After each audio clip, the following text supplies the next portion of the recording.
Hello traders everywhere, Adam Hewison here with your midday market report for Monday the 15th of July. You know, every July it gets very hot in Maryland, and today it is a steamer, and the markets are also very hot. Got some hot markets like crude oil, for example.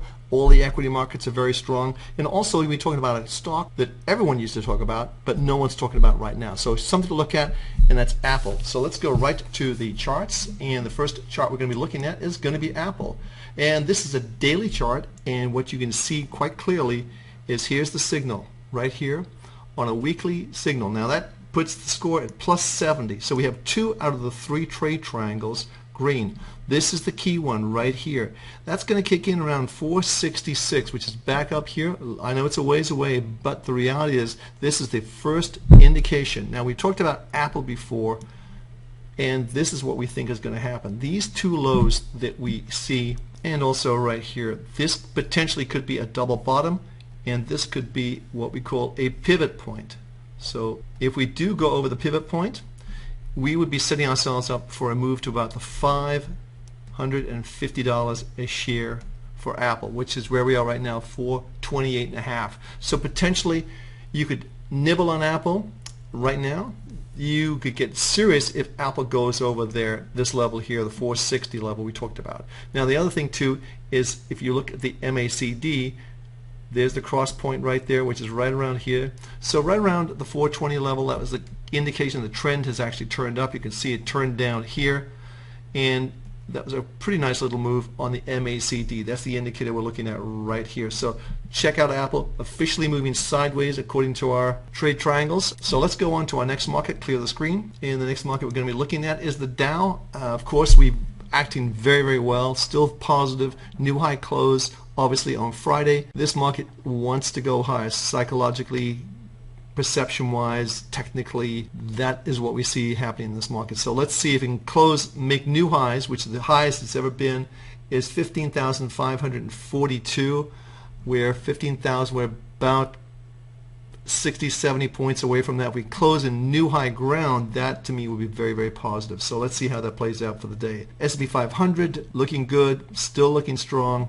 We see this going high. Again, the level there to look at is this last high we had back in May, and that was at 1687. So let's watch to see what happens there. But we like the way this market is going. We have all of our trade triangles lined up in green, which means a strong trend. This market is in strong hands. Now the NASDAQ did close in new high ground. Of course, it's being helped today by Apple, which is a large component in this. So this market is definitely on the move.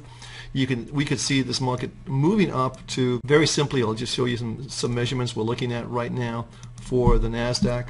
So we're just going to take this, just going straight across this level right here, 3,500 down to this level right here, 3,300. So I think we're looking at 3,700 minimum on the upside on the NASDAQ. So let's see how that plays out. That before we see some sort of pullback, but lots of people want to buy a pullback, and of course when they had a pullback right here, nobody wanted to buy it. So let's see how things play out for the rest of the week. So moving on to our next market, this is gold. You can see that the gold is really, we had all of our trade triangles are negative, indicating a further down move in this market. So we're not exactly too enthusiastic about it. You could argue that we have a situation where we have a bullish divergence, and what I mean by bullish divergence is this: the market is making new lows like here. The MACD is not. That's potentially could be a bullish divergence, but right now the number one thing is minus 70.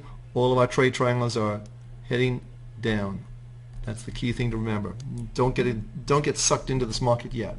So let's clear the screen. Now we mentioned the euro had a very strong day just the other day, and you can see what we're seeing here. This to me is almost a classic situation right there, those points, and what we're looking at there is a potential flag. So you have the flag pull right here. This is eventually going to stop, and then we'll go back up here, and then I think we'll challenge probably the 134 level.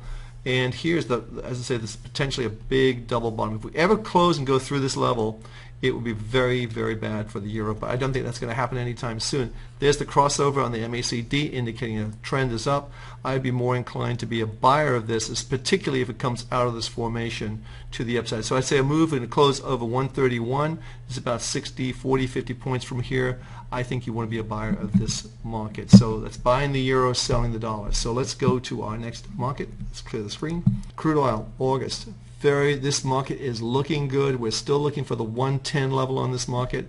We're losing a little bit of momentum, but I think that's going to pick up. Could be with what's going to happen. But certainly a move under 104, I would protect ourselves if we go under 104 basis the August contract. And we're quickly coming out to an end in the August contract. It's the 15th today, so we're switching over to the next month, which will be the September month, and we'll be following that in the future. But this market still looks like it wants to go higher, and certainly the high prices for gas haven't derailed the stock market yet. So got an interesting week ahead of us. Very hot where we are, and I'm sure it's hot where you are, but I think we have some hot markets as well. Hey, this is Adam Hewison for Market Club. Thanks for stopping by. Every success using our services.